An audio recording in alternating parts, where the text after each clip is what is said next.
Russian soldiers may have unknowingly exposed themselves to radioactive material at Chernobyl, site of the worst nuclear disasters in history.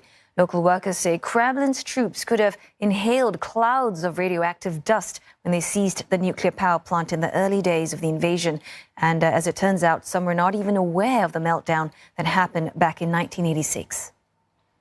Russian soldiers drove through a highly toxic zone without radiation protection when they seized the site of the Chernobyl nuclear disaster last February.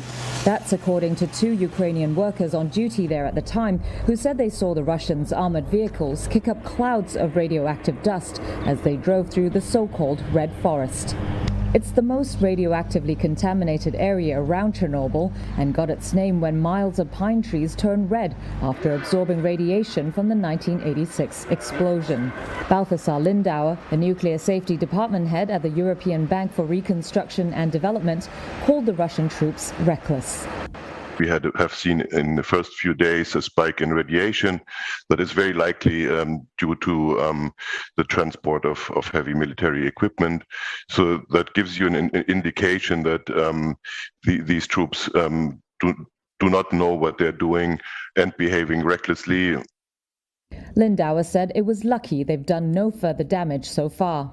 The behavior of the troops continues as they have shown in the past. Of course, there's a huge danger for severe accidents that could affect the region, and it would be a disaster.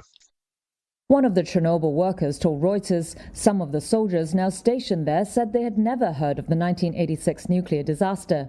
The Russian military said after capturing the plant that radiation was within normal levels and their actions prevented possible nuclear provocations by Ukrainian nationalists.